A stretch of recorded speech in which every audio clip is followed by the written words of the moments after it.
खिड़की के पास आराम कुर्सी पर बैठे हुए मंद ठंडी हवा का आनंद ले रही वत्सला खिड़की से बाहर एक बड़ा सा मैदान दिखता था, जहां बच्चे अक्सर क्रिकेट फुटबॉल खेलते दिखते। वत्सला की शाम ऐसे ही बच्चों को खेलते देख और एक प्याली चाय के साथ बीतती थी। एक बड़ी प्राइवेट फार्म की मालिक वत्सला का एक बेटा था। वो भी उसी फार्म में अपनी प्रतिभा के दम पर कुछ महीने पहले ही सीईओ बना था। वत्सला प्यार से उसे बिट्टू बुलाती थी। वैसे उसका नाम था आशुतोष। दोनों ही अपने ऑफिस में व्यस्त रहते, मगर रात का खाना एक साथ ही खाते। खाने की मेज पर ऑफिस की बातों के अलावा सब तरह की बातें होती। इन बातों में बिट्टू की मनपसंद बातें भी थी। उसके पिता की कहानियाँ वत्सला बताती कैसे उसके बचपन में उसके पिता उसे बाइक पर राइड पर ले जाते थे। उसे उनके आगे बैठ के तेज हवाओं को महसूस करना बहुत भाता था। उसके पिता हमेशा शाम को बिट्टू के लिए चॉकलेट लाते और वो खुश हो जाता। जब बिट्टू थोड़ा बड़ा हुआ तब उसके पूछने पर वत्सला ने बताया कि एक बीमारी के चलते उनके पति की असामयिक मृत्यु हो गई थी। ये बताते हुए वत्सला रो भी पड़ती थी। बिट्टू इतना समझदार था कि उस शाम के बाद उसने अपने पिता की मृत्यु से संबोधित कोई बात वत्सला से नहीं की, पर उसके दिल में एक उलझन हमेशा बनी रही। उसके बाकी घरवाले और रिश्तेदार कहाँ थे? उसकी माँ ने किसी का कभी जिक्र नहीं किया था। बिट्टू ने कभी किसी की कोई तस्वीर भी नहीं देखी, उसने अपने पिता की भी नहीं। आज बिट्टू को न जाने क्यों फिर से जिज्ञासा हुई इस सवाल का जवाब जानने की। रात का खाना खत्म करके बिट्टू और वत्सला बालकनी में बैठे, एक एक कॉफी का मग दोनों के पास। बिट्टू ने कॉफी को पास की मेज पर रख दिया था। वो किसी गहरी सोच में था। वत्सला ने उसके सिर पर हाथ फेरते हुए कहा, क्या हुआ बिट्टू, ऑफिस की कोई चिंता? नहीं माँ, ऑफिस में तो सब ठीक है, बस कुछ है जो समझने की कोशिश कर रहा हूँ। अच्छा, ऐसा क्या है जो तुझे नहीं पता? नहीं माँ, बस यूं ही कुछ सोचने लगा, जाने दे। तू बता सकता है मुझे कैसी भी बात? माँ, तुझे अच्छे से पता है मैं क्या सोच रहा हूँ। वत्सला को आभास था कि ये बातचीत किधर जा रही है। ये सब कई बार हो चुका था। बिट्टू पहले भी कई बार ये जानने की कोशिश कर चुका था कि उसका घर कहाँ था, वो लोग कहाँ के रहने वाले थे, पिता का परिवार, माँ का परिवार, उसके कोई चचेरे भाई बहन तो नहीं। बिट्टू को इन सारे सवालों का जवाब जानने की एक बेचैनी हो गई थी। अब बिट्टू को ज़्यादा दिन अंधेरे में रखना ठीक नहीं। ये विचार आते ही वत्सला ने बिट्टू से प्यार से कहा, बेटा, रात काफ़ी हो गई है, अभी सो जाते हैं, कल शाम इस बारे में बात करते हैं। बिट्टू को दिलासा देकर वो दोनों मग्स उठाए किचन में चली गई। बिट्टू भी अंदर आकर डाइनिंग टेबल के पास बैठ गया। माँ, एक चीज़ सच बता, तू मुझे जो कुछ भी बताने वाली है उससे तुझे दुख होगा या खुशी? वत्सला ने मुस्कुराकर कहा, तुझे अंधेरे में रखना अब ठीक नहीं, तू बड़ा हो गया है, सही गलत का अंदाजा भी है तुझे, और मुझे तेरे ऊपर पूरा विश्वास है कि तू सिर्फ दिल से नहीं दिमाग से भी सोचेगा। तो इस बात की मुझे खुशी है कि अब मेरे मन की बात बांटने वाला मेरे पास है। बिट्टू को पता था माँ ने आधा जवाब दिया है, उसे बात बता के दुख होगा। अब बिट्टू फिर से बेचैन था। माँ के अतीत के पन्ने खुलवाकर कुछ बुरा तो नहीं करने जा रहा। फिर बिट्टू ने खुद को तसल्ली दी, मैं माँ के साथ हूँ, चाहे अच्छा हो या बुरा। सुबह हुई, बिट्टू थोड़ा गुमसुम सा था। चुपचाप नाश्ता करके ऑफिस चला गया। वत्सला को भी 1-2 मीटिंग्स करनी थी, सो वो भी ऑफिस के लिए निकल गई। रास्ते में ट्रैफिक था। वत्सला आंखें बंद किए पीछे की सीट पर बैठी थी। ड्राइवर को हिदायत मिल गई थी कि कोई बातचीत ना करे। ड्राइवर के लिए भी ये कुछ नया नहीं था, उसे भी 10 साल का अनुभव हो गया था। मैम साहब ट्रैफिक के समय अपने विचारों में खो जाती है। बाहरी दुनिया से उन्हें कुछ लेना देना नहीं रह जाता। गाड़ी जैसे आगे बढ़ रही थी, वत्सला वैसे अपने अतीत में पीछे जा रही थी।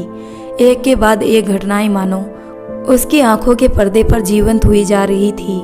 नाश्ता करते समय चाय की प्याली को मेज पर पटकते हुए विनोद ने कहा, तुमसे एक कप चाय भी ठीक से नहीं बनती। उसकी माँ ने पूछा, क्या हुआ बेटा, मैं बना देती हूँ। नहीं माँ, मत बनाओ, मुझे देर हो रही है, मैं जा रहा हूँ। ठीक है बेटा, तू जा, आज मैं सिखाती हूँ इसे सबक। विनोद की माँ ने एक कुटिल मुस्कान दी।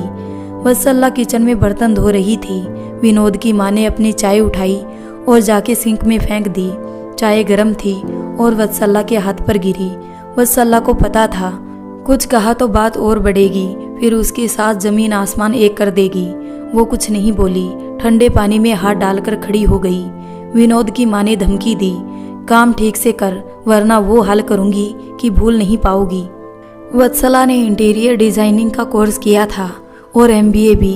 कुछ साल नौकरी करने के बाद उसके माता पिता ने उसकी शादी कर दी।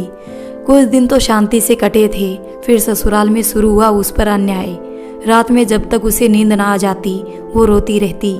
ससुराल में उसकी सुध लेने वाला कोई नहीं था। अब तो माँ ने भी फोन पर कह दिया था, बेटा संभाल ले, यही जीवन है, सब ठीक हो जाएगा एक दिन। भाई ने भी अब मना कर दिया था उनके घरेलू मामलों में दखल देने से। वत्सला का ऑफिस आ गया था। ड्राइवर ने कहा, मैडम ऑफिस। वत्सला अपना बैग संभालते हुए कार से उतरी। अतीत के काले पन्ने खंगाल आने के बावजूद आज उसका मन सालों बाद शांत था। एक भारी बोझ उसके मन से उतरने वाला था। ऑफिस में व्यस्तता थी, मगर वत्सला बार बार घड़ी की ओर निहार रही थी। शाम हुई, वत्सला की धड़कनें बढ़ी। उधर बिट्टू सोच रहा था, आज कोई बात नहीं छेड़ूंगा, बिना वजह माँ परेशान हो जाएगी। दोनों खाना खाने बैठे। बिट्टू ने कहा, कैसी रही आज मीटिंग्स? वत्सला ने कहा, हाँ ठीक रही, आगे तुम देख लेना। खाने पर इससे ज़्यादा कोई बात नहीं हुई। बिट्टू अपना लैपटॉप लेकर कमरे में चला गया। वत्सला कॉफ़ी लेकर बालकनी में कुर्सी पर बैठते ही वत्सला को वो आखिरी घटना याद आ गई। रविवार का दिन था। विनोद बालकनी में बैठा माँ से बातें कर रहा था। वत्सला को पास में झाड़ू लगाते हुए कुछ बातें सुनाई दी। विनोद की माँ ने ऐसा कुछ कहा वत्सला के बारे में कि विनोद जोर से चिल्लाया, वत्सला वत्सला। वत्सला सहमी हुई बालकनी में पहुंची। अगले ही पल उसके गाल पर ऐसा थप्पड़ पड़ा कि वो गिर पड़ी। फिर विनोद बिना कुछ कहे माँ के साथ वहां से चला गया। पिछले 6 सालों में वत्सला ने सैकड़ों थप्पड़ खाई होंगी। इतने अत्याचारों को सहते हुए उसने रोते बिलखते कई वर्ष काट लिए थे, लेकिन आज वत्सला को इस थप्पड़ से रोना नहीं आया। आज उसके मन में एक अलग ही भाव था। आज वत्सला स्वयं को बेचारा नहीं महसूस कर रही थी। सुबह ही उसने अखबार में पढ़ा था कि घरेलू हिंसा के खिलाफ शिकायत दर्ज की जा सकती है। ये कुछ नई सूचना नहीं थी, लेकिन आज अखबार में लिखे उन शब्दों का प्रभाव थप्पड़ की वजह से काफ़ी ज़्यादा पड़ा था। आज उसने एक फैसला किया। वत्सला तुरंत अपने कमरे में गई और एक पर्स और अपने 5 साल के बेटे को लेकर वहां से निकल गई। जैसे जैसे वत्सला के कदम उस घर से दूर जा रहे थे, वैसे वैसे वत्सला के अंदर एक नई ऊर्जा आ रही थी। आज वत्सला उस पिंजरे से निकल आई थी जहां उसकी सांसें तो चल रही थी, पर वो जिंदा नहीं महसूस कर पा रही थी। वत्सला ने पास के बाजार पहुंचकर एक फ़ोन लगाया। हेलो, मुझे कुछ काम चाहिए। वत्सला अतीत में डूबी हुई थी। आंखों से आंसू बह रहे थे, मगर उसका उसे आभास नहीं हुआ। ना ही उसे बिट्टू के पास आकर बैठने का कोई आभास हुआ। बस वो सामने पार्क में किसी शून्य में निहार रही थी। कितनी मेहनत की थी उसने इस मुकाम पर पहुंचने के लिए। बिट्टू को भी पढ़ा लिखा कर एक अच्छा और सच्चा इंसान बनाना, ये सब करने में अनेक त्याग करने पड़े। बिट्टू ने भी अपनी माँ का पूरा साथ दिया था अब तक। न कभी किसी शिकायत का मौका दिया, न कभी किसी चीज के लिए कोई शिकायत की। इतना सुलझा समझदार बेटा था उसका, फिर आखिर उसने अभी तक उससे अपने अतीत की बातें क्यों छुपा कर रखी। बिट्टू ने माँ के कंधे पर हाथ रखा। कॉफी। वत्सला ने अपने आंसू पोंछे और कॉफी ले ली। पता है बिट्टू, तेरे पिता ने मुझे बहुत दुख दिए, मगर मैं नहीं चाहती थी कि उसकी ये बुराइयों के बारे में तू जाने और फिर उससे नफरत करे। माँ, मैं कितना छोटा था जब हमने घर छोड़ा। 5 साल का था तू, मतलब मैं इतना भी छोटा नहीं था। और मुझे एक बात अभी तक याद है, जब तू मुझे पास में लेटाकर सुलाने की कोशिश कर रही थी, मैं तेरा गाल सहला रहा था। मुझे पता था कि तू रो रही है। मुझे अजीब सा महसूस हुआ था, पर उस उम्र में शायद अपने मन की बात कहना आसान नहीं, इसलिए मैं आपसे घर वालों के बारे में पूछता था। मुझे मालूम था कहीं कुछ तो है जो सही नहीं है, पर जानती है माँ, मुझे अब कुछ नहीं जानना। बस मुझे इतना पता है कि मैं तेरी होने वाली बहू को प्यार के साथ सम्मान भी दूंगा, उसका दिल से साथ निभाऊंगा। मैं तेरा बेटा हूँ और ये पहचान मेरे लिए काफ़ी है। वत्सला ने उसे गले लगा लिया। मतलब मैंने उस वक्त सही फैसला लिया ना? हाँ माँ, बिल्कुल सही फैसला। दोनों फिर बैठ के खिड़की के बाहर खेलते हुए बच्चों को देखने लगे। वत्सला ने धीरे से कहा, तो कौन है मेरी होने वाली बहू? बिट्टू मुस्कुरा दिया, मिलवाता हूँ कल उसे। रात में वत्सला को नींद नहीं आई। उसका दिल हुआ कि बिट्टू को जगाकर पूरी बात बता दे। क्या हुआ कि उसने कह दिया कि उसे कुछ जानने की इच्छा नहीं। कहीं ना कहीं मेरे दिल में तो बांटने की इच्छा है, पर वो दिन भर का थका होगा, ये सोचकर वो लेटी रही। शांत रात में दूर हाईवे पर गाड़ियों के आने जाने की मध्यम आवाज भी उसे शोर जैसी मालूम पड़ रही थी। अपने कानों पर हाथ रखकर वो सोने की कोशिश करने लगी। नींद थी कि आने का नाम नहीं ले रही थी। हार कर वत्सला उठी और दराज से अपनी पुरानी डायरी निकाली। डायरी को देखते ही उसकी आंखें नम हो गई। उस डायरी में साफ सुंदर लिखावट में उसकी दिल की बहुत सी बातें थी। एक पन्ने पर वत्सला की नजर पड़ी। आज मैं विनोद से मिलने जेल गई थी। माँ जी की कैंसर के चलते मृत्यु हो गई। उन्हें बड़े बेटे का फर्ज अदा करने को भी ना मिला। मुझे न जाने क्यों उस परिवार पर दया आ रही है। कहीं मैंने उसके साथ कुछ गलत तो नहीं किया। ये बात मैंने आंचल को भी बताई। वो अब भी दृढ़ है कि हमने जो किया वो सही किया। आखिर वकील है, उसे तो दो ही पहलू दिखते हैं, न्याय और अन्याय। मगर जीवन में इसके अलावा भी बहुत कुछ होता है। कोई अपने पुराने कर्मों को तो बदल नहीं सकता, पर अगर उसे पछतावा है तो उन कर्मों की सजा क्यों भोग रहे हैं? ईश्वर भी तो देखता है, वो खुद न्याय देता है। हम उसके आगे क्या है जो फैसला सुनाए? क्यों ना मैं विनोद को भी जेल से छुड़वा दूं? कैसे होगा ये कुछ पता नहीं। आंचल ने मेरी इतनी मदद की है, पर इस बात पर वो साथ ना देगी। पढ़ते पढ़ते वत्सला को टेबल लैंप की रोशनी में वो कड़ाके की ठंडी अंधेरी रात याद आ गई, जिसमें बालकनी के उस मेहनती बल्ब से निकलती रोशनी देखते देखते उसने अपनी रात गुजार दी थी। किसी को उसकी फिक्र ना थी। बिट्टू का तब तक जन्म भी ना हुआ था। सासू माँ ने किसी बात से नाराज होकर बालकनी का दरवाजा अंदर से बंद कर दिया था।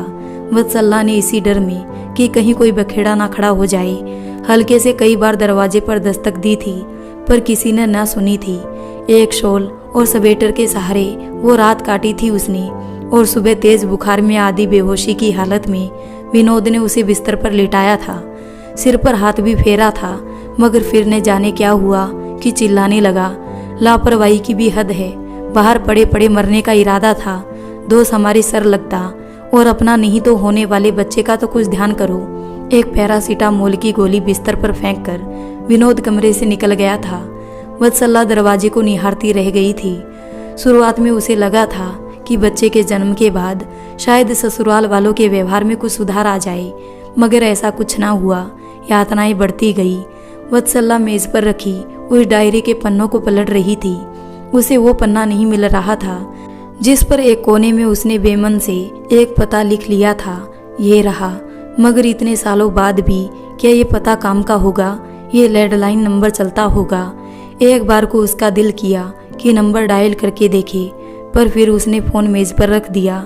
इतने सालों बाद क्या फायदा? उस डायरी के आखिरी पन्ने को उसने देखा। उस पर लिखा था, मैंने माफ किया तुम्हें।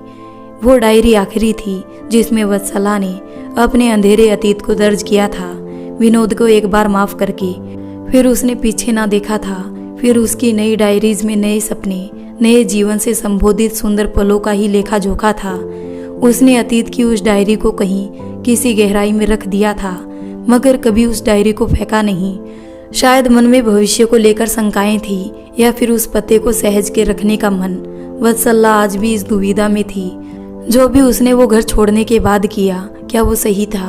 अगर बिट्टू को पता चला कि उसकी माँ ने उसके पिता को जेल करवा दी थी, अगर उसे पता चला कि जेल से छुड़ने के बाद उसके पिता ने उससे मिलने की कोशिश की थी, बिट्टू को ये सब पता चला तो वो क्या सोचेगा? उसकी माँ ने उसे पिता से दूर रखा, वो भी तब जब विनोद जेल से भी बाहर आ गया था, बल्कि उसने खुद उसे छुड़वाया था। आंचल ने दोबारा उस बारे में कभी बात ना की। वत्सला से नाराज हुई, पर वत्सला से अपनी मित्रता पर कोई प्रभाव न पड़ने दिया। आंचल ने उसे राय दी थी कि विनोद से बिट्टू को दूर रखना चाहिए, वापस उस दलदल में जाने की जरूरत नहीं। वत्सला आंचल की इस बात को कभी ना टाल सकी।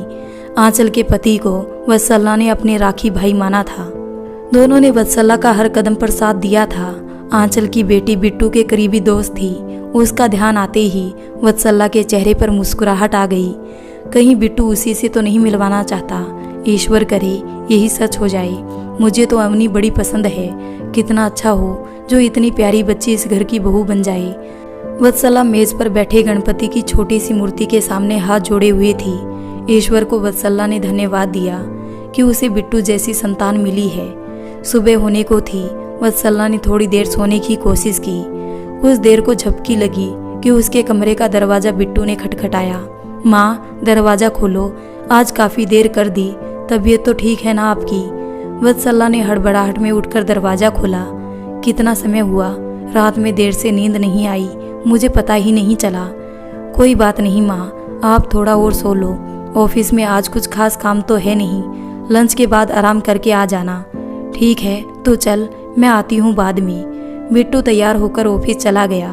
वत्सला के हाथ में फिर से फोन था और थी वो डायरी। कुछ देर और सोचने के बाद वत्सला ने वो नंबर डायल कर दिया।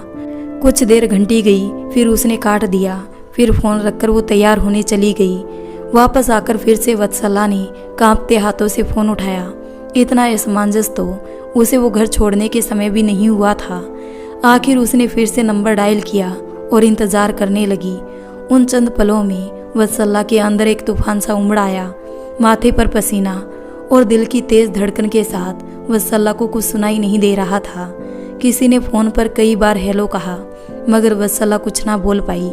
फिर उधर से आवाज आई, वत्सला। वत्सला को कुछ शब्द नहीं मिल रहे थे।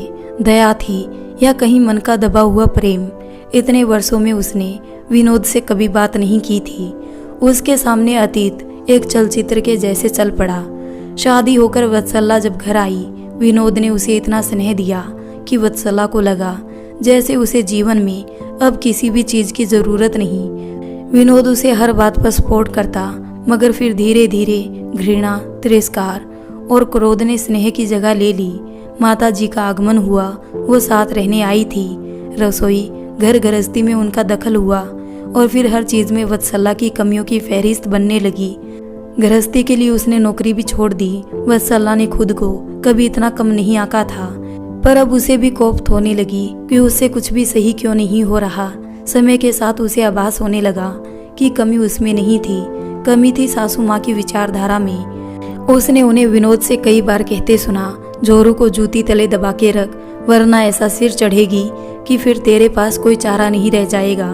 पढ़ी लिखी होगी अपने घर की, जो गृहस्थी ठीक से ना संभाल पाए, वो कैसी औरत। वत्सला ने कई बार उन्हें समझाने की कोशिश भी की, उनकी कई सारी बातों को आदेश मानकर निभाने की भी कोशिश की, पर सासू माँ कभी खुश ना हुई। शाम को विनोद के घर आते ही पानी के एक गिलास के साथ शिकायतों का पुलिंदा खुल जाता। फिर विनोद गुस्से से भर कमरे में जाता और वत्सला को खरी खोटी सुनाता। धीरे धीरे विनोद का हाथ भी उठने लगा।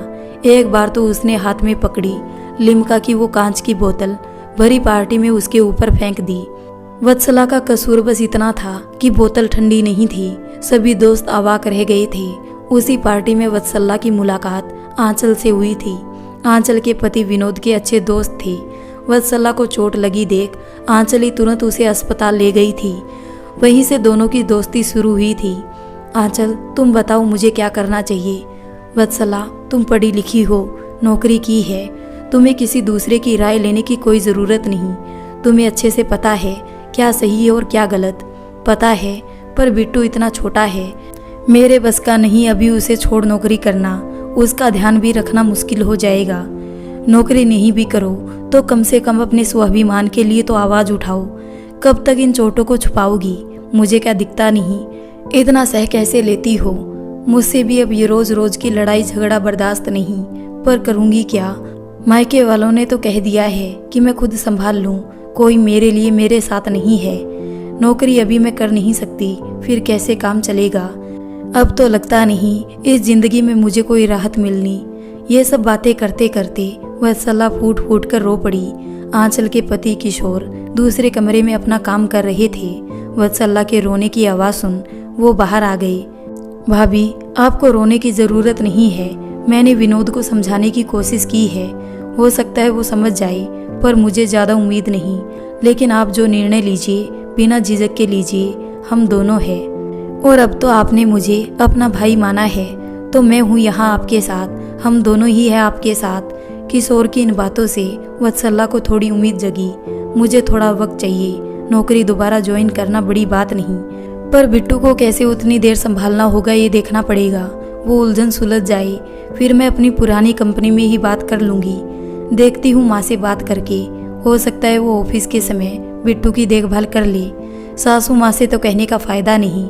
घर पहुंचकर वत्सला ने विनोद से बात की। विनोद को कुछ देर के लिए बात समझ भी आई। ठीक तो है, अगर एक की बजाय 2 कमाने वाले हो जाए तो जल्दी ही हम अपना घर भी खरीद सकते हैं। विनोद की बात सुन वत्सला को थोड़ी और हिम्मत बंधी।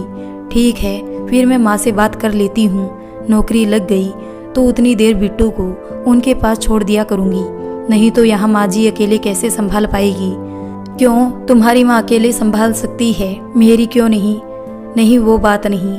हाँ तो फिर क्या बात, फालतू में दूसरे घर बच्चे को छोड़ाओ, एहसान लो वो अलग। मैं पूछता हूँ माँ से। विनोद ने जाकर अपनी माँ से बात की। कुछ देर में उनके रोने की आवाज़ वत्सला के कानों में पड़ी। बढ़िया है, मुझे यहाँ लाकर डाल दिया है, दिन भर गृहस्थी देखूं और अब बच्चे को भी बहुरानी निकल के नौकरी करेगी। तुझे किस दिन के लिए इतना पढ़ाया लिखाया था, अच्छी खासी नौकरी है, तुझे कौन सी कमी पड़ी जो उसे भी बाहर भेज रहा। मुझे नौकरानी बना दे अब। नहीं माँ, क्या बात करती हो, पोता है तुम्हारा, किसी दूसरे घर का तो है नहीं, और काम वाली बाई तो आती है। ज़्यादा हुआ तो एक बच्चा संभालने के लिए भी आया कर लेंगे, बस तुम ध्यान दिए रहना। हाँ, इतना सब खर्चा ही करना पड़ जाए तो नौकरी का क्या फ़ायदा, कौन सा खजाना मिल जाएगा तनख्वाह के नाम पर। मैं होती तेरी जगह तो मना ही कर देती, घर संभाले, बच्चा देखे, ये बाहर की कौन सी हवा लगी है। मैं तो कहती हूँ इसका उस वकील से मिलना जुलना बंद करा, वरना वो ऐसी पट्टी पढ़ाएगी कि तेरे हाथ कुछ नहीं लगेगा। वत्सला को कुछ मायूसी हुई और कुछ गुस्सा भी आया। विनोद भी माँ के कमरे से निकल टीवी देखने बैठ गया। दोबारा उस मुद्दे पर बात नहीं हुई। वत्सला ने भी हार मान ली। उसका जीवन उसी ढर्रे पर कट रहा था। एक दिन सुबह उसकी नज़र अखबार पर पड़ी। आज की नारी अबला नहीं, अन्याय के खिलाफ अपनी आवाज़ उठाए। सम्मान और स्वाभिमान भरा जीवन आपका हक है। कितनी युक्तियाँ लिखी हुई थी उस लेख में कि कैसे विवाहिता अपने सम्मान और सुरक्षा के लिए आवाज़ उठा सकती है। वत्सला ने सरसरी निगाह से उस लेख को देखा, फिर झाड़ू पोछा करने में व्यस्त हो गई। अचानक बालकनी में बैठे विनोद और सासू माँ की बातें उसके कानों में पड़ी। तो ध्यान नहीं देता कि कहाँ जाती है, कहाँ से आती है। उस दिन तेरे ऑफिस से आने से पहले मैंने अपनी आंखों से देखा कि वो तेरा दोस्त, वो वकील का पति आया था छोड़ने। कंधे पर हाथ रखकर बड़े प्यार से कुछ बता रहा था और ये महारानी भी बड़े आराम से खड़ी बातें कर रही थी। लोक लाज तो आजकल की पीढ़ी में है नहीं, को डर ही होता पति का, तो वो भी नहीं। विनोद गुस्से से भर गया, जोर से चिल्लाया, वत्सला वत्सला। वत्सला वहां पर पहुंची ही थी कि एक जोरदार थप्पड़ उसके गाल पर पड़ा, ऐसा कि वो जमीन पर गिर गई। थोड़ी देर को ना उसे कुछ सुनाई दिया और ना ही दिखाई। जब उसे वापस होश आया तो उसने देखा कि बालकनी में वो अकेली पड़ी थी। वत्सला उठी और सीधे अपने कमरे में गई। आज उसका जीवन बदलने वाला था। एक दृढ़ निश्चय करके वो अपने बेटे को गोद में उठाकर एक पर्स में कुछ रुपयों के साथ उस घर से निकल गई। गाल पे पड़े थप्पड़ के निशान को आज उसने किसी तरह से छुपाने की कोशिश भी नहीं की।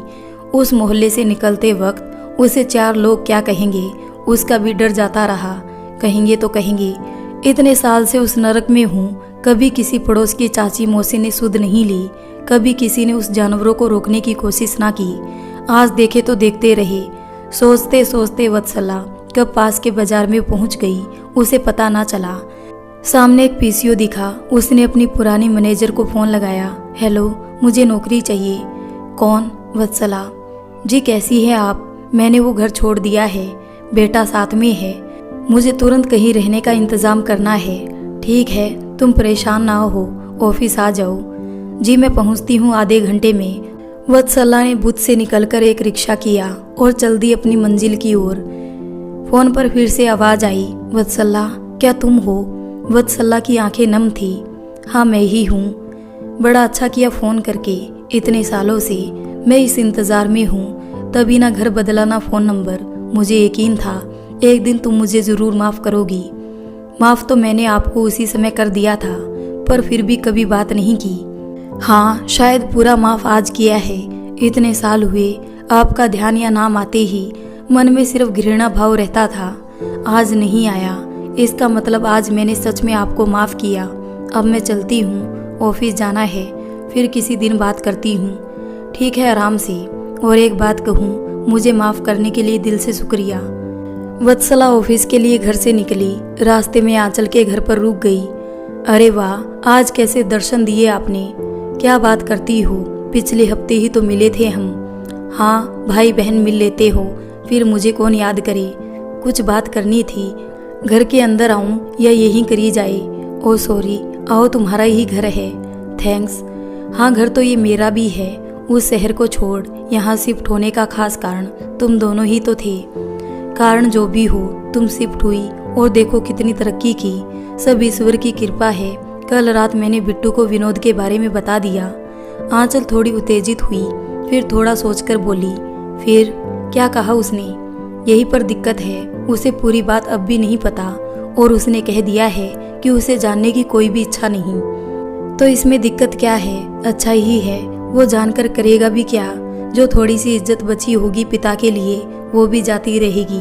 तुमने विनोद को माफ कर दिया होगा, पर क्या वो कर पाएगा? तो उसे मौका भी ना दूं माफ करने का। जरूरत है, इतने साल हो गए। आशुतोष को तो विनोद की याद भी ना होगी, क्या फर्क पड़ता है। उसने आज तक कभी अपने पिता से मिलने की जिद की।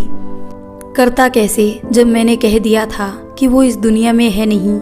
लेकिन मैंने देखा है उसे पिता के लिए तड़पते हुए। तुम बिना बात परेशानी बढ़ाओगी। मुझे तो लगता है अब इस बात को यहीं ख़त्म करो। वत्सला ने हामी तो भर दी, पर अभी कहीं दिल में वो इस निर्णय से संतुष्ट नहीं थी। वत्सला आंचल के घर से ऑफिस के लिए निकल पड़ी। रास्ते में उसे आज न जाने कितने ही बच्चे अपने पिता के साथ कार, बाइक, यहाँ तक कि साइकिल पर भी दिखे होंगे। उसे कुछ पुरानी बातें याद आई और वो मुस्कुरा दी। कितना छोटा सा था बिट्टू, पर मोटरसाइकिल पर पिता के आगे बैठने में उसे जरा भी डर ना लगता। जब भी विनोद ऑफिस के लिए घर से निकलते, बिट्टू को एक चक्कर जरूर लगाना होता था। जिस दिन मौका ना मिले, बिट्टू का रो रो कर बुरा हाल हो जाता था। फिर वत्सला उसे काफ़ी जतन करके मनाती थी। शाम को विनोद के आने का जैसे ही समय होता, बिट्टू वहीं दरवाजे पर खेलने लगता, क्योंकि आते ही उसे चॉकलेट या टॉफ़ी मिलती। कितना प्यार करते थे विनोद बिट्टू को, कभी हाथ तक नहीं उठाया। मैंने उन दोनों को अलग कर दिया। पता नहीं मुझे ये गलानी क्यों हो रही है, जबकि मुझे पता है कि मैंने जो किया वो गलत नहीं था। मुझे वो घर छोड़ना ही था, वरना शायद मैं ही ना होती अब तक। लेकिन फिर भी दिल को तसल्ली नहीं हो रही। मुझे बिट्टू को बताना ही होगा, शायद उसे बताकर मेरा मन शांत हो जाए। ऑफिस आ गया था, मगर वत्सला कार में बैठी रही। ड्राइवर ने पूछा तो उसने कहा कि घर वापस चलो। घर पहुंचते ही वत्सला को बिट्टू का फ़ोन आ गया। माँ, आज शाम का क्या प्लान है? कुछ खास तो नहीं। क्यों, क्या हुआ? कोई मीटिंग करनी है? हाँ माँ, है तो, पर घर पर। ठीक है, कोई ज़रूरी फाइल्स हो तो मेल कर दे, मैं देख लेती हूँ। ना कोई फाइल्स नहीं, बस तुम रहना घर पर। ठीक है, घर पर ही हूँ। शाम हो गई। वत्सला अपनी बालकनी में बैठ उसी मैदान में देख रही थी। काफ़ी बच्चे खेल रहे थे। अचानक डोर बेल बजी। वत्सला ने जाकर दरवाज़ा खोला तो अनवी खड़ी थी। अरे अनवी, कितना अच्छा किया जो तुम आई। मैं कल ही याद कर रही थी तुम्हें। आओ, बालकनी में ही बैठते हैं। कॉफ़ी या ठंडा? नहीं बुआ, बस सीधा घर से ही आ रही हूँ। आशुतोष ने बोला कि घर पहुँचो, मैं आ रहा हूँ। ओह अच्छा, आ ही रहा होगा। वत्सला के मन में खुशी की लहर दौड़ गई। हो ना हो, बिट्टू अनवी से ही मिलवाना चाहता होगा। तुम बैठो, मैं कॉफ़ी लाती हूँ, मुझे भी पीनी है और बिट्टू भी आ रहा होगा। मैं बना देती हूँ, आप बैठ के बच्चों के खेल का आनंद लीजिए। अनवी किचन में चली गई और वत्सला अपने विचारों में खो गई। पहली बार जब मिली थी, छोटी सी अनवी आकर उसकी गोद में बैठ गई थी। आंचल ने उसे अपने पास बुलाया था, तब भी नहीं उठी थी। उतने में ही बिट्टू ने आकर ये सब देखा था तो जमीन आसमान एक कर दिया था। फिर अनवी को माँ की गोद से हटाकर ही दम लिया था। अनवी हमेशा से ही थोड़ी ज़्यादा समझदार रही है। बिट्टू को उसने भी काफ़ी सपोर्ट किया। आज दोनों साथ है तो शायद इसलिए कि दोनों ने एक दूसरे के साथ ईमानदारी से दोस्ती निभाई है। सलाह पसंद आए या ना आए, मगर अनवी ने बिट्टू को हमेशा अपनी समझ के मुताबिक सही सलाह देने की कोशिश की। उसी के समझाने पर बिट्टू ने सीईओ की कुर्सी संभाली थी, वरना वो कुछ और साल ऐसा नहीं करता। उसे अनवी जो संबल देती थी, जो प्रोत्साहन देती, वो काबिलिए तारीफ था। बिट्टू को आत्मविश्वास की डोज अनवी ही देती थी। यह सब सोचकर वत्सला के चेहरे पर मुस्कुराहट थी। क्या सोचने लगी बुआ? कुछ नहीं बेटा, तुम्हारे बचपन का किस्सा याद आ गया, कैसे बिट्टू जलता था तुम्हें मेरी गोद में देखकर। अनवी ने हंसते हुए कहा। हाँ, और ऐसा भी नहीं था कि मुझे हटाकर खुद भी बैठा ही रहे, बस जगह खाली करवा लेता था, फिर आ जाता था खेलने मेरे साथ। हाँ, उसे बस माँ पर एकाधिकार चाहिए, कोई उसकी माँ की जिंदगी में उससे ज़्यादा महत्वपूर्ण नहीं होना चाहिए। अच्छा, फिर भी अनवी जी को कॉफ़ी मिल गई और मुझे नहीं, कहते हुए बिट्टू बालकनी की रेलिंग के सहारे खड़ा हो गया। उसने खुद बनाई, मुझे भी लाकर दी, और तू कब आया ये भी तो पता नहीं चला। ठीक है, माफ़ कर देता हूँ, पर ऐसा ना हो कि इस घर में अनवी आ जाए तो मुझे पूछा भी ना जाए। आ जाने दे, फिर सोचेंगे। बिट्टू थोड़ा आश्चर्य से वत्सला को देख रहा था। आपको कैसे पता लगा? पहली बात तो माँ हूँ तेरी, दूसरा मुझे दिखाई देता है, तीसरा कल तूने खुद ही कहा था मिलवाता हूँ, चौथा आज शाम की मीटिंग में कोई और तो आई नहीं। इसका मतलब तो फिर यही हुआ ना कि मेरी पसंद की बहू आने वाली है मेरे घर। अनवी और बिट्टू दोनों ही थोड़ा शर्मा गए। दोनों ने वत्सला के पैर छूकर आशीर्वाद लिया। मैं बहुत खुश हूँ, ईश्वर तुम्हें सदा ही ऐसे खुश रखे। रात का खाना आंचल और किशोर के साथ हुआ। काफ़ी खुशनुमा माहौल था। किशोर ने वत्सला को बालकनी में अकेले बैठा देखा। अब तो हम समधी भी हो गए। हाँ, जो भी हो रहा है बिल्कुल मेरे मन का, पर फिर भी दिल में कहीं कुछ खलीश है, पता नहीं क्यों, कुछ अधूरा सा लग रहा है। अधूरा कुछ नहीं है, बस तुम्हारे दिमाग का वहम है, कहते हुए आंचल वत्सला के सामने उसका हाथ अपने हाथ में लेकर बैठ गई।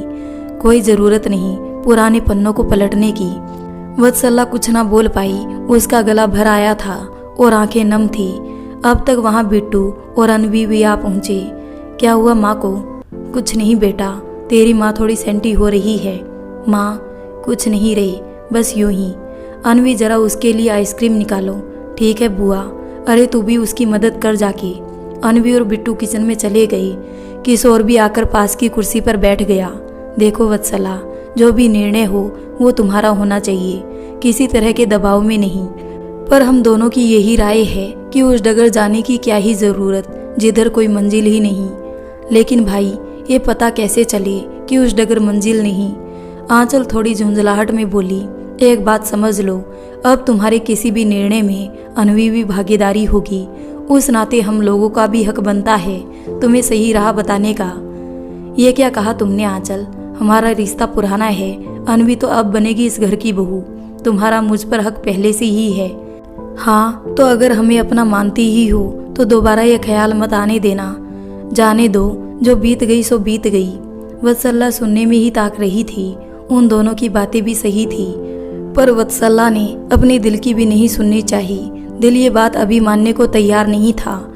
ठीक है, मैं थोड़ा और सोचूंगी। चलो आइसक्रीम खा ले चलकर। आंचल को ये बात अच्छी नहीं लगी कि इतना समझाने पर भी अभी वत्सला अड़ी हुई है। अंदर जाते ही उसने अनवी से घर चलने को कहा। अनवी और आशुतोष आश्चर्य से देखने लगे।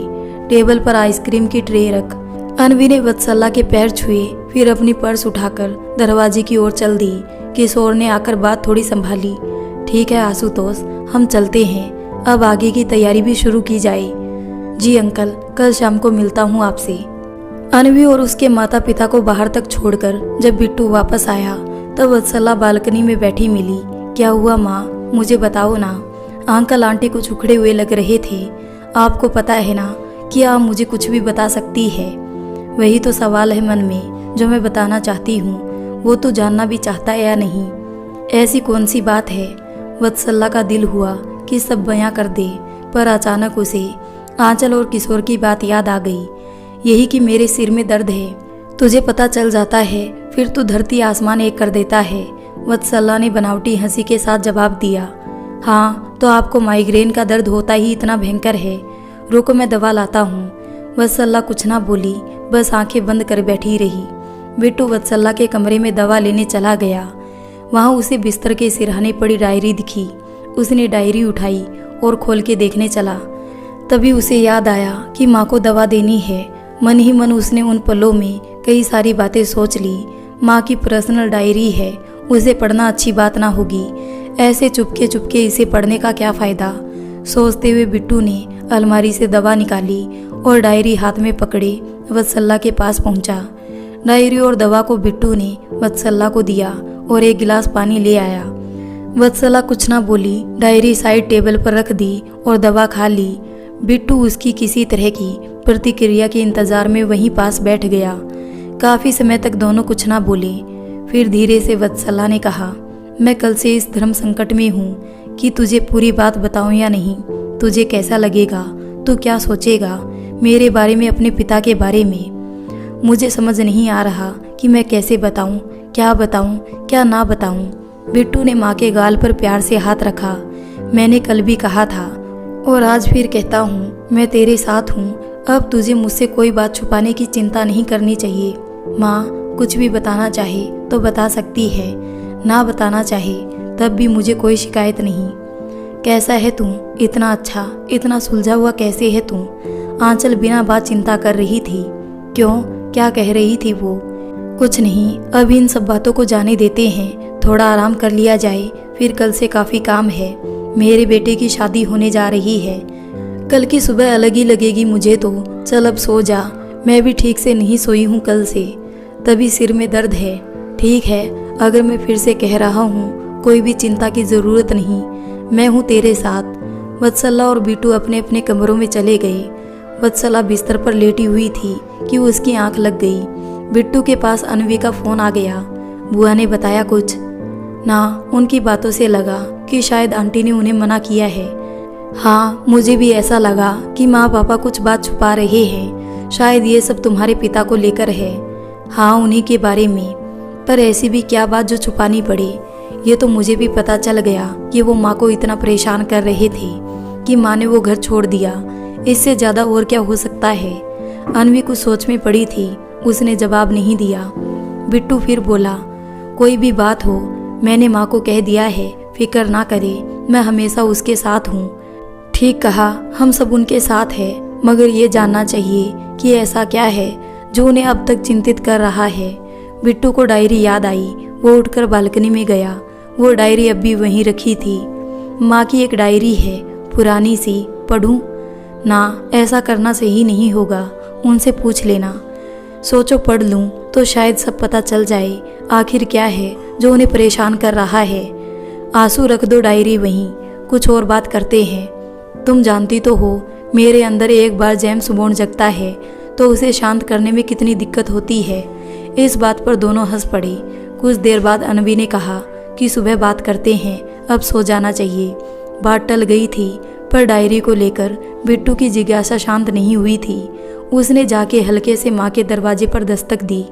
वत्सला ने तुरंत आकर दरवाजा खोला और बिट्टू को गले से लगा लिया। क्या हुआ माँ, सोई नहीं? वत्सला ने धीरे से कहा। आंख लगी कुछ देर, पर अभी ठीक सर नींद नहीं आई थी। कोई बात नहीं, सिर दर्द हो तो मैं बाम लगा दूं, और ये डायरी भी ठीक से रख लो, सुबह सबका आना जाना होगा। ठीक है, आजा अंदर। वत्सला ने डायरी वापस दराज में रख दी। बिट्टू ने माँ के माथे पर धीरे धीरे बाम लगाना शुरू किया। माँ, मुझे बता क्या बात है? अगर मैं कहूँ कि तेरे पिता अभी जीवित है तो तुझे कैसा लगेगा? इतनी जल्दी सीधी स्पष्ट और बड़ी बात सुनने को बिट्टू उस वक्त तैयार ना था। उसने कुछ ना कहा। बाम को पास की टेबल पर रख वो अपने कमरे में चला गया। वत्सला ने भी उसे समय देना उचित समझा। वो रात भर करवट बदलती रही। बंद आंखों से उसे वो दिन साफ दिख रहा था जब उसने विनोद के लिए कोर्ट में अर्जी लगवाई थी। कुछ दिन बाद विनोद की रिहाई हुई तो उसने वत्सला से मिलने की इच्छा जताई। दोनों फिर उसी रेस्तरां में मिले जहां शादी से पहले मिले थे। क्यों मिलना चाहते थे आप? मैंने तुम्हें इतने दुख दिए, फिर भी तुमने मुझे जेल से रिहा करवा दिया। पूछना तो चाहता हूँ कि ऐसा क्यों किया, मगर हिम्मत नहीं है कारण जानने की। खुद की नज़रों में अब और भी ज़्यादा नहीं गिरना चाहता। मैं भी कारण नहीं जानती, बस मुझे लगा कि ये करना सही होगा तो मैंने ऐसा किया। मैं अपने दिल की सुनती हूँ और मेरा दिल कभी गलत सलाह नहीं देता। आपको आपके भविष्य के लिए शुभकामनाएं। हम दोबारा कभी नहीं मिलेंगे। शायद आपके मिलने का असली कारण बिट्टू होगा, पर मैं वो होने नहीं दे सकती। बड़ी मुश्किल से उसके मन से आपकी यादों को दूर किया है। अब मैं उसे और दुखी नहीं कर सकती। सही है, मैं समझता हूँ अब समय मेरे हाथ से निकल गया, लेकिन मेरा पता और फ़ोन नंबर अगर लिख लो तो मैं एक उम्मीद के सहारे जिंदा रह पाऊंगा। वत्सला ने बेमन पर्स से अपनी डायरी निकाली और विनोद का बताया पता और फ़ोन नंबर लिख लिया। ठीक है, अब मैं चलती हूँ, आप अपना ध्यान रखिएगा। विनोद की आंखें भर आई और रुंधे हुए गले से उसने कहा, तुम भी, और बिट्टू का भी ख्याल रखना। कभी बन पड़े तो फ़ोन करना या घर ही आ जाना। वत्सला ने जवाब ना दिया। 2 कप चाय का बिल अदा करके वो वहाँ से निकल गई। अगले दिन उसे दूसरे शहर शिफ्ट होना था। वहाँ उसने एक नई कंपनी खोली थी। आंचल और किशोर वहाँ पहले से ही रह रहे थे। उन्हीं की सलाह पर वत्सला उस शहर को, उस अतीत को छोड़कर जा रही थी। आगे एक नया सुंदर भविष्य वत्सला का इंतजार कर रहा था। अब वो अपने बेटे को और बेहतर शिक्षा दे सकती थी। शहर बड़ा था, अच्छे स्कूल थे। एक नई कंपनी को चलाने का चैलेंज वत्सला की जिंदगी में एक बड़ा मोड़ आ चुका था। अब वहां से पीछे मुड़कर देखने का कोई सवाल ना था। नया घर, नए शहर को देख बिट्टू भी काफी उत्साहित था। अब तक वो अपने पिता से मिलने की जिद भी छोड़ चुका था। इतनी कम उम्र में भी उसे फिक्र हो जाती थी अगर माँ की आंखों में आंसू आ जाए। पिता की बात पूछकर अब वो उन्हें बार बार रुलाना नहीं चाहता था। उसने भी अब समझ लिया था कि अब उसे अपने पापा कभी नहीं मिल पाएंगे, मगर अब भी वो अपने दोस्तों को उनके पिता के साथ देखता तो उसे भी याद आ जाती। उदासी को वो हंसी में छिपा लेता, मगर उसकी माँ उसकी उदास आंखों से पहचान जाती। वत्सला ने आँख के आंसू पोंछे और उन यादों को फिर से दिल में कहीं कैद कर सोने की कोशिश करने लगी। सुबह हो चुकी थी। उसकी आंख खुली तो उसने पाया कि बिट्टू पास पड़ी एक कुर्सी पर बैठा है। तो इतना जल्दी जाग गया, सोया या नहीं? वत्सला उठकर बैठ गई। माँ, मुझे माफ कर दे। बिट्टू ने वत्सला की गोद में अपना सिर रख लिया। मैंने तुमसे वादा किया था, पर फिर भी मैं रात में अचानक तुझे ऐसे छोड़ के चला गया। सच बताऊं तो उस समय मुझ में कुछ सोचने की ताकत नहीं थी। इतने साल हुए अपने पिता के लिए मैं तड़पता रहा। कल तक जो मेरे लिए इस दुनिया में नहीं थे, जिन्हें मैं इतना प्यार करता था, अपना आदर्श मानता था, सोचता रहता था कि वो साथ होते तो कितना अच्छा होता। उस पिता के बारे में कल अचानक पता चलता है कि वो मेरे आदर्श नहीं हो सकते। उन्होंने मेरी माँ को इतने दुख दिए। ऊपर से ये जानने के बावजूद मेरे मन में उनके लिए कुछ प्रेम बच ही गया था। शायद इसलिए क्योंकि बचपन से उनकी यादों को इतना संजो के रखा हुआ था, और इसलिए भी क्योंकि मैंने सोचा अब वो इस दुनिया में नहीं है। पर फिर अचानक पता चलता है कि वो जिंदा है। अचानक मुझे उनसे घृणा सी हुई। आपके मेरे दुखों का कारण वही है। मुझे नहीं समझ आया कि मैं कैसा महसूस करूं। मैं समझ सकती हूं। अब मुझे लगने लगा है कि ये सब इतने दिन छिपा के रखने की ज़रूरत ही नहीं थी। तू जैसे जैसे बड़ा हो रहा था, सच्चाई से तुझे सामना करवाते जाना चाहिए था। मन में डर था शायद, जानकर फिर तू उनसे मिलने की जिद करता, और वो मैं होने नहीं देना चाहती थी। मैं बार बार तेरा दिल नहीं तोड़ना चाहती थी। अगर मैं आपकी जगह होता तो शायद मैं भी यही करता। खैर, बीत गई सो बात गई। क्या मैं जान सकता हूँ वो कहाँ है? बिल्कुल, अब पूरी बात जान ली, और फिर अगर तू उनसे मिलना भी चाहे तो मुझे कोई दिक्कत नहीं। बिट्टू कुछ ना बोला। वत्सला ने हल्की मुस्कुराहट के साथ कहा, मेरी डायरी जो तू कल से मुझे दिखा रहा है उसे ले जा। समय मिले तब तू उसे पढ़ सकता है। अनवी को भी बता दे। ठीक है माँ, अभी तो ऑफिस चलते हैं, क्लाइंट्स मीटिंग है आज गई। ठीक है, तैयार हो जा। बिट्टू और वत्सला दोनों ही दिन भर ऑफिस में व्यस्त रहे। शाम होते ही बिट्टू को वत्सला ने फ़ोन किया। अनवी के घर होते हुए आना, शादी की तैयारियों के बारे में भी बात कर लेना। इस संडे पंडित जी को बुलाकर शादी की डेट निकलवा लूँगी, बता देना उन्हें। ठीक है माँ, पर तुम भी चलो। नहीं, मैं तारीख निकल जाए फिर मिलती हूँ। वैसे तो सब पक्का है, पर होने वाली बहू के लिए कुछ मुंह दिखाई की रस्म भी करनी चाहिए। तो मैं अभी जरा बाजार जाती हूँ, कुछ गिफ्ट्स ले आती हूँ। या ऐसा करें, कल चलें गिफ्ट्स लेने तेरी पसंद से। ना, आप जाओ, मेरे पास इस वीक ज़्यादा टाइम नहीं है, वो लंदन वाली कंसाइनमेंट भी जानी है। ये सब तो चलता रहेगा। खैर कोई बात नहीं, मैं ले आती हूँ। तेरी तरफ से क्या लूँ? मिठाई ले लेना। उस चींटी को इससे ज़्यादा और कुछ क्या चाहिए? दोनों हंस पड़ी। सच, वैसे अच्छा ही है। इतना मीठा पसंद है तो बोलती भी तो मीठा ही है। मुझसे पूछो माँ, जब देखो तब डांटती रहती है। वत्सला ने हंसकर कहा, कोई नहीं, प्यार करने वालों की डांट में भी प्यार होता है। मैं चलती हूँ, तू भी काम बंद कर और होकर आ आंचल के घर। मैंने आंचल को कॉल करके प्लान बता दिया है। ओके माँ, फिर मिलते हैं घर पर। बिट्टू काम खत्म करके अनवी के घर पहुंचा। बाहर से ही अनवी को फोन मिलाकर तैयार होने को कहा। फिर डोर बेल बजाई। आओ आशुतोष, तुम्हारी माँ का फोन आया था। चाय बनाऊं या ठंडा पियोगे? कहते हुए आंचल उसे लिविंग रूम तक ले गई। नहीं अभी कुछ नहीं आंटी, क्या तैयारी करनी है आप लोग मुझे जैसा बताइए, मैं फिर इंतजाम करूं। सब तैयारी हो जाएगी। अब तुम दामाद हो हमारे, तुमसे काम थोड़ी करवाएंगे। किशोर ने टीवी ऑफ करते हुए कहा। आओ बैठो। माँ कैसी है? एकदम ठीक, बाजार गई है। अनवी के लिए कुछ मुंह दिखाई की रस्म करनी है, वही सब सामान लेने। मुझे लगता है एक छोटा एंगेजमेंट का प्रोग्राम कर लिया जाए, खास लोगों को न्योता भी दे दिया जाए। क्या ख्याल है तुम्हारा? आइडिया बुरा नहीं है, पर अंकल, अनवी और मैं दोनों चाहते हैं कि सादे तरीके से शादी हो, ज़्यादा ताम झाम नहीं करना चाहिए। बाकी आप बड़े लोग डिसाइड कर लीजिए। ताम झाम जैसी बात नहीं, पर खास लोगों को तो बुलाना ही होगा। ठीक है, हम लोग तो सोच रहे थे कि वो जो यहाँ का वृद्धाश्रम और अनाथालय उन लोगों को दावत दे अपनी शादी में। सादे तरीके की शादी, बड़े बूढ़ों का आशीर्वाद और छोटे बच्चों की मुस्कुराहट। प्लान ऐसे बना रहे थे हम दोनों तो, लेकिन फाइनल आप लोग ही करिएगा। बहुत अच्छा प्लान है, मुझे पसंद आया। एक बार आंचल और वत्सला की भी राय ले ली जाए। जी, बात कर ली जाएगी।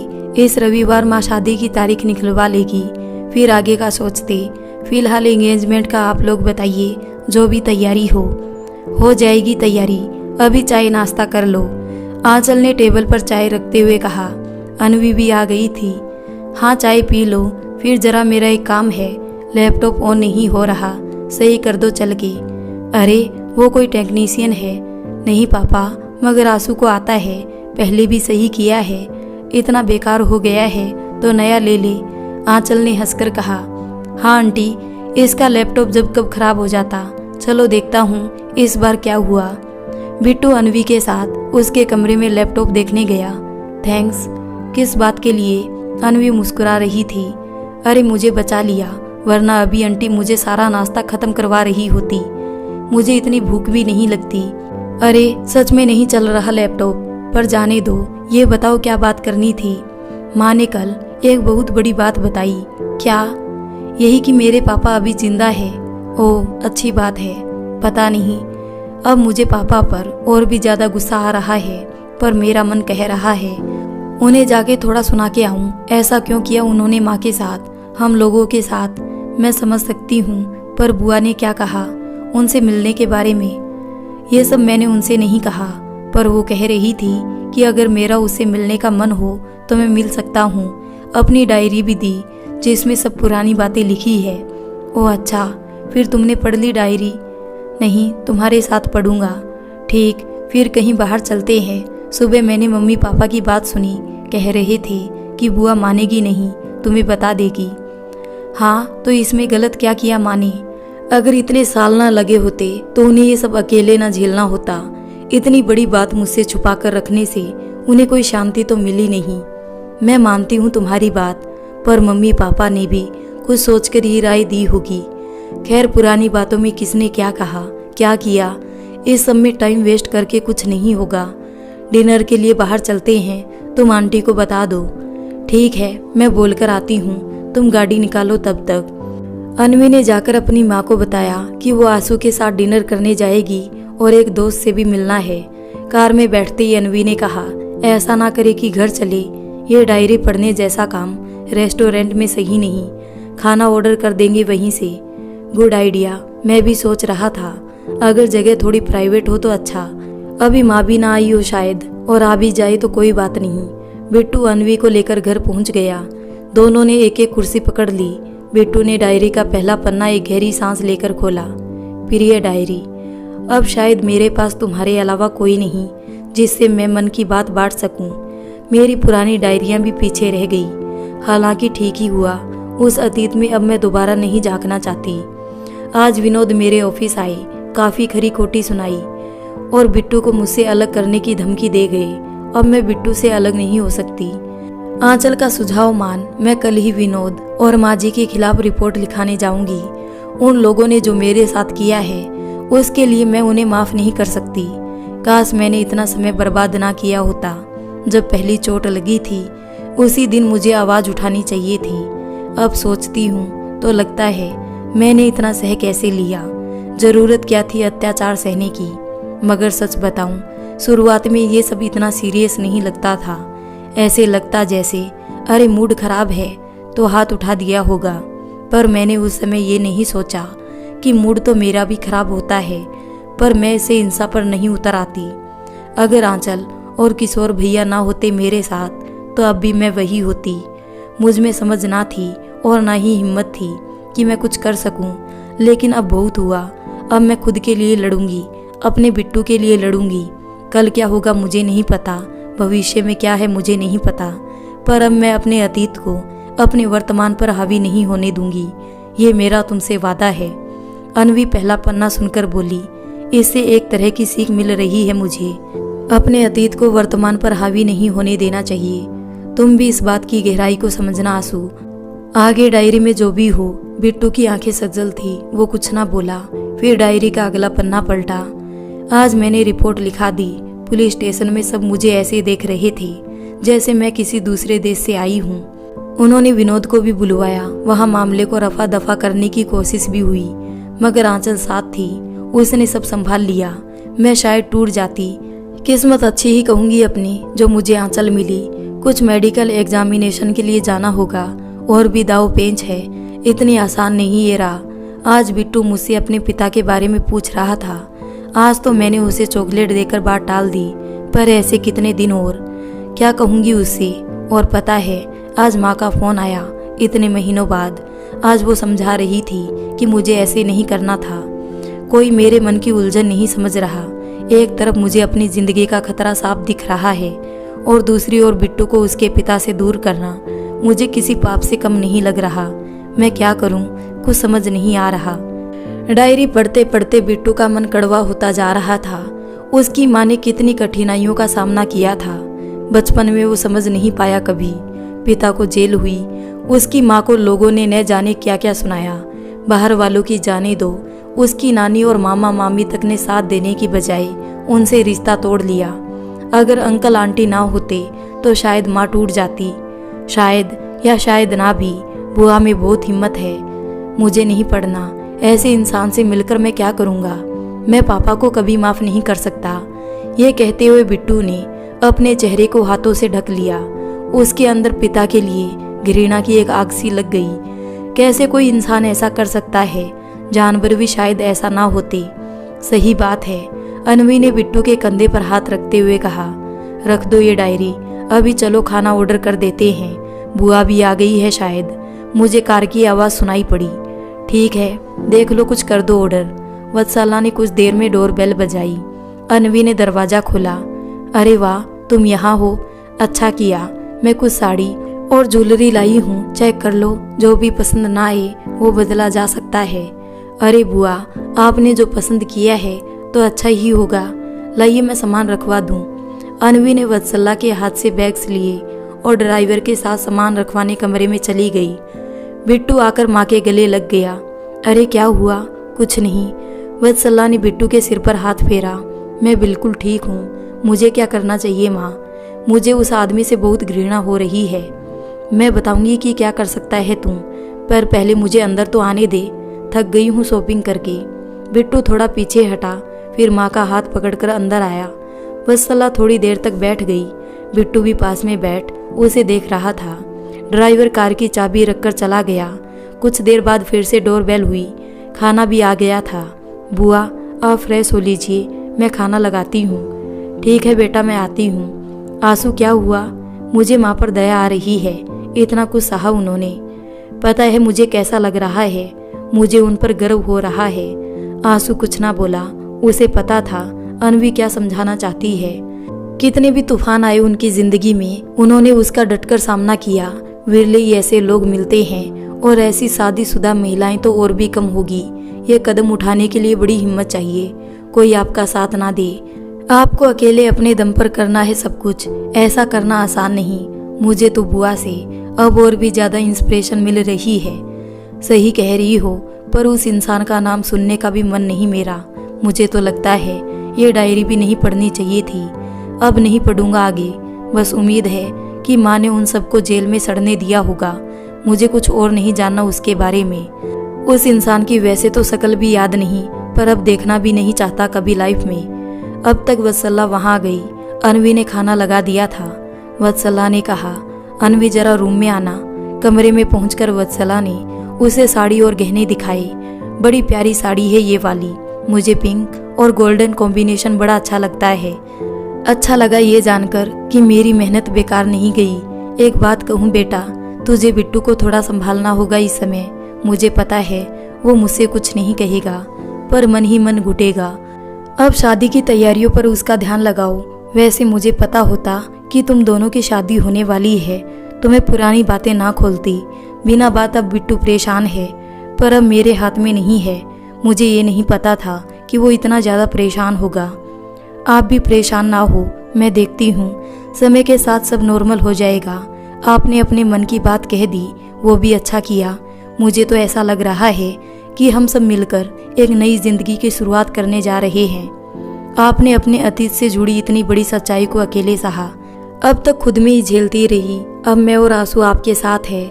उसे थोड़ा समय दीजिए, बात थोड़ी सिंक इन कर लेने दीजिए अब। हाँ, लग रहा है मुझे भी समय के साथ सब ठीक होगा। आज तक समय के साथ सब ठीक होता ही आया है। ईश्वर का आशीर्वाद बना रहे बस। जी चलिए खाना खा लेते हैं, ठंडा हो रहा है। दोनों खाने की मेज पर पहुंचे।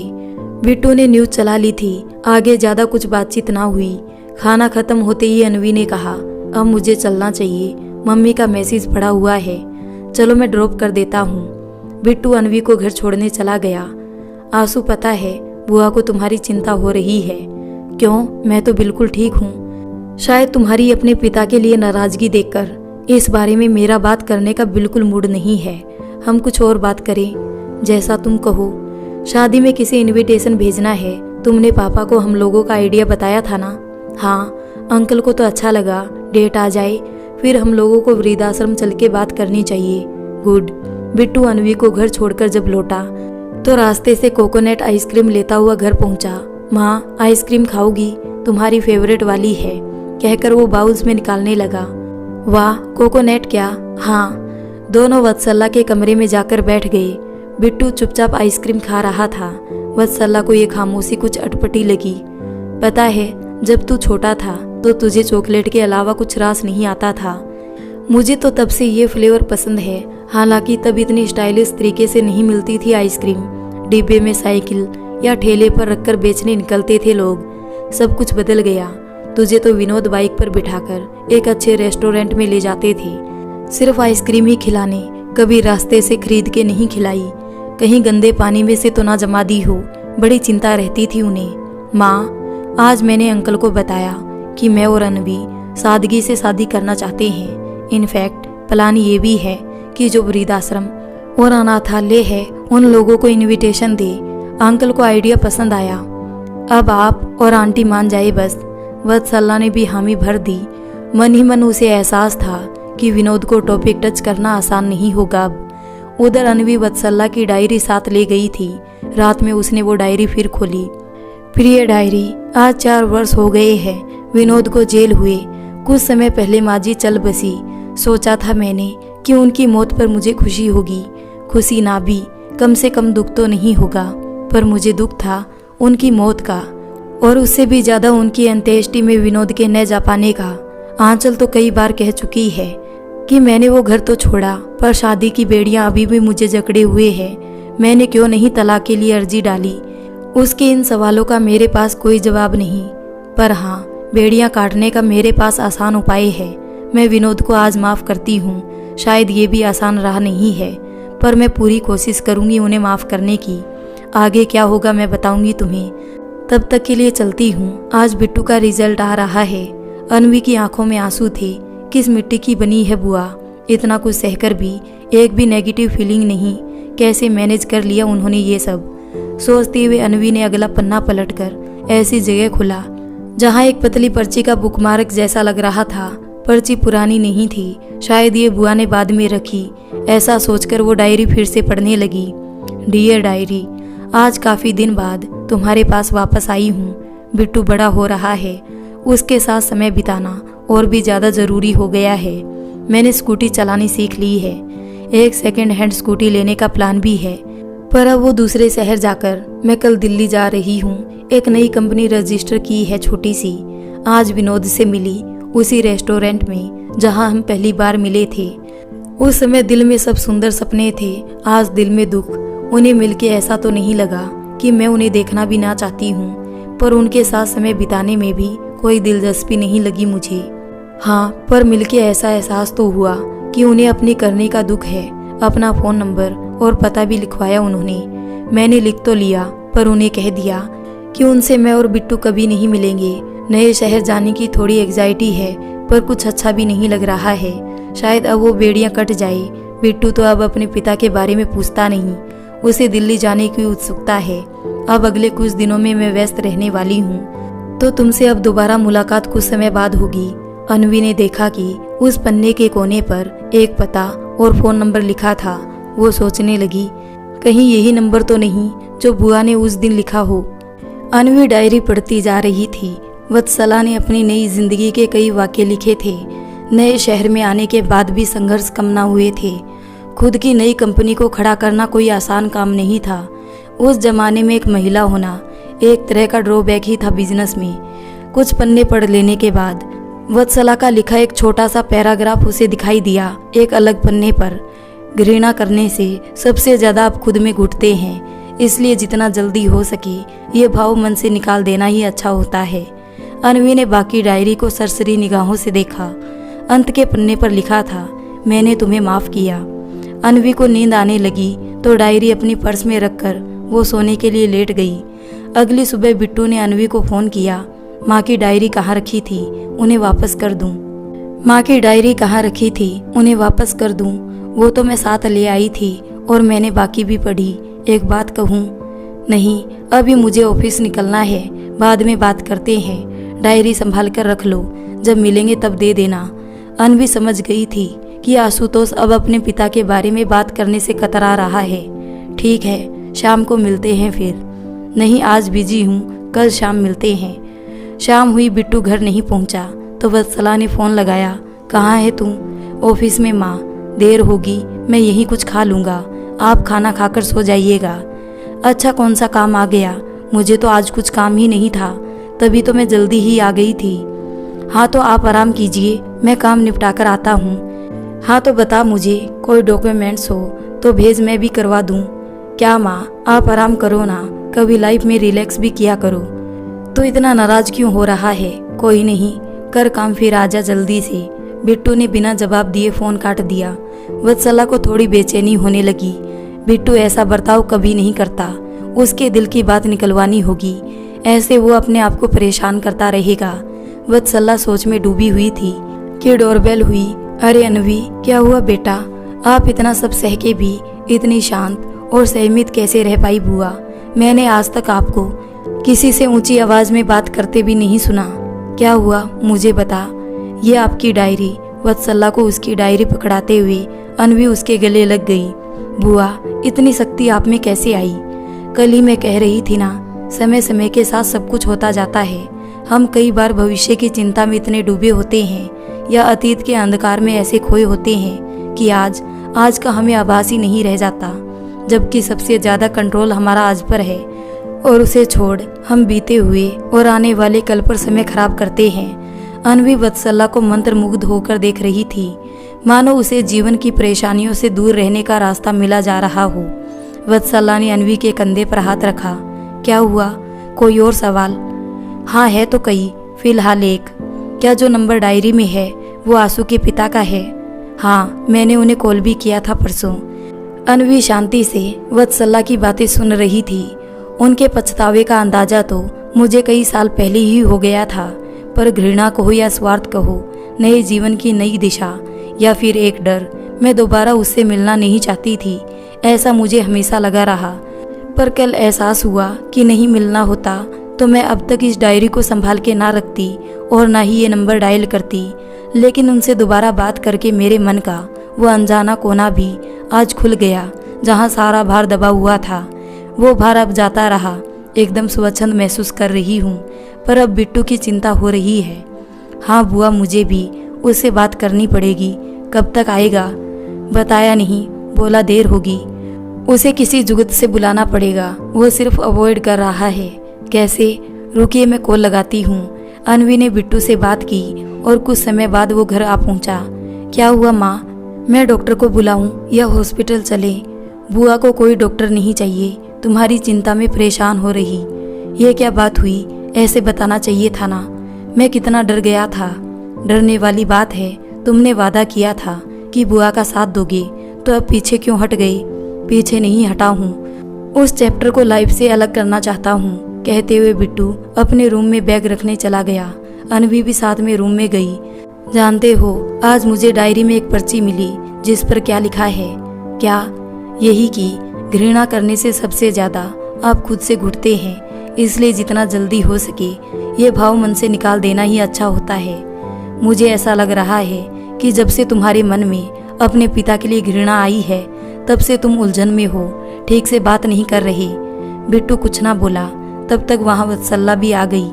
बिट्टू, तूने डायरी शायद पूरी नहीं पढ़ी। जैसा कि मैं कल बता रही थी, तेरे पिता तुमसे बहुत प्यार करते थे। वो मेरे अपराधी हो सकते हैं और उसकी उन्हें सजा भी मिली, पर उन्हें तुम मेरी वजह से अपना भी अपराधी माना। शायद वो सही नहीं होगा। हाँ, ये मैं मानती हूँ कि उनके कर्मों की वजह से हम सब अलग हुए, पर बेटा, अगर किसी व्यक्ति से गलती होती है तो उसे सुधारने का मौका भी देना चाहिए। मैंने शायद उन्हें गलती सुधारने का मौका नहीं दिया। मुझे उन पर विश्वास ना था, मगर उसी कारण मेरी वजह से वो हमारे जीवन में दोबारा भी ना आ सके। उस लिहाजे से देखा जाए तो गलती मेरी भी है। मेरी वजह से तुम्हें अपने पिता का साथ ना मिला, फिर तुम्हें मुझसे भी घृणा। बेटे ने माँ को बीच में ही रोक दिया।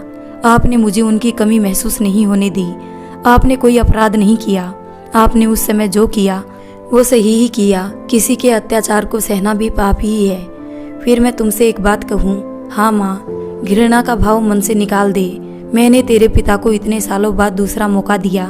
मैंने उन्हें कॉल किया और उनकी आवाज़ में अभी भी पछतावे का एहसास होता है। अगर मैं कहूँ कि तू उनसे एक बार बात कर ले तो तू मानेगा? बिट्टू शांत था, उसने कोई तर्क नहीं दिया। कहीं ना कहीं उसके मन में भी एक जिज्ञासा थी अपने पिता से मिलने की, पर घृणा उसके मन पर हावी थी। बेटा, अगर हम अपने मन में नेगेटिव इमोशंस भर लेंगे तो खुश कैसे रहेंगे? तेरे जीवन का एक नया चैप्टर शुरू होने जा रहा है, क्यों ना उसकी शुरुआत हंसी खुशी की जाए। हाँ आंसू, बात करके देखो, मन हल्का हो जाएगा। अनवी के हाथ में फोन था, मगर कैसे? क्या बात करूँगा मैं उनसे? अरे सिर्फ हेलो करके कोशिश तो करो, कुछ ना कुछ बात निकल आएगी। वत्सला ने अनवी से फ़ोन लेकर नंबर डायल कर दिया। ये ले बिट्टू। फ़ोन पर आवाज़ आई, हेलो कौन? बिट्टू का गला भरा हुआ था। घृणा तो जाती रही, पर बिट्टू के दिल में अनेकों भावनाओं ने तूफान मचा रखा था। एक तरफ उसने अपने पिता की आवाज़ इतने सालों बाद सुनी थी, दूसरी तरफ वो अपने माँ के गुनहगार से बात कर रहा था। बोलते बोलते उसने कहा, हेलो, मैं बिट्टू। फ़ोन पर विनोद के फूट फूट कर रोने की आवाज़ साफ सुनाई पड़ रही थी। कुछ पल ऐसे ही बीत गए, कोई कुछ ना बोला। माँ ने मुझे कहा कि आपसे बात करूं। मुझे माफ़ कर दे बिट्टू। विनोद और कुछ भी बोल नहीं पा रहे थे। 2-3 बार माफ़ी मांगते हुए विनोद ने कहा, मुझे नहीं पता उस समय मेरे अंदर कैसे एक हैवान ने जगह बना ली। मैं तेरी माँ के दुख समझ नहीं पाया। मुझे माफ़ कर दे। मैं ही कारण हूँ कि आज हम साथ नहीं। मेरी वजह से ही तुम्हें पिता का प्रेम ना मिल पाया। बिट्टू की आंखों में आंसू थे। माँ कहती है कि घृणा करने से हम अपना ही नुकसान करते हैं। मैं आपसे घृणा नहीं कर सकता और माफ़ी देने का मेरा दर्जा नहीं। पिता बेटे से माफ़ी ना मांगे। तूने मुझे पिता कहा, यही बहुत है मेरे लिए। वत्सला ने बिट्टू के सिर पर हाथ फेरा और फ़ोन देने का इशारा किया। बिट्टू से फ़ोन लेकर वत्सला ने कहा, आपको एक खुशखबरी देनी थी, बिट्टू की शादी है। डेट अभी नहीं निकली पर जल्दी ही होगी। बहुत अच्छी खबर सुनाई, तुम सबको बधाई। Thank you. मैं सोच रही हूँ अगर आप भी शादी में शरीक हो तो अच्छा होगा। विनोद को इस बात की उम्मीद भी नहीं थी कि वत्सला उसे ऐसी बात भी कभी कहेगी। अपनी खुशी को दबाते हुए विनोद ने कहा, वत्सला तुम मुझे हमेशा सरप्राइज कर देती हो। मुझे उम्मीद ना थी कि हम फिर कभी मिलेंगे। ये तो मेरे लिए सम्मान की बात होगी। इतने सालों से मैं इंतज़ार में था। मेरा प्रायश्चित कब पूरा होगा, कैसे पूरा होगा। तुमने आज भी मेरा साथ दिया। थैंक यू तो कहने में बड़ा छोटा लग रहा है। मुझे समझ नहीं आ रहा कि मैं कैसे शुक्रिया अदा करूं तुम्हारा, अपने बेटे और बहू को आशीर्वाद देकर। आज सभी की आंखों में आंसू थे और चेहरे पर मुस्कुराहट। तो दोस्तों, आपको ये कहानी कैसी लगी? अगर अच्छी लगी हो तो वीडियो को लाइक कर दें और हमारे चैनल को सब्सक्राइब कर लें।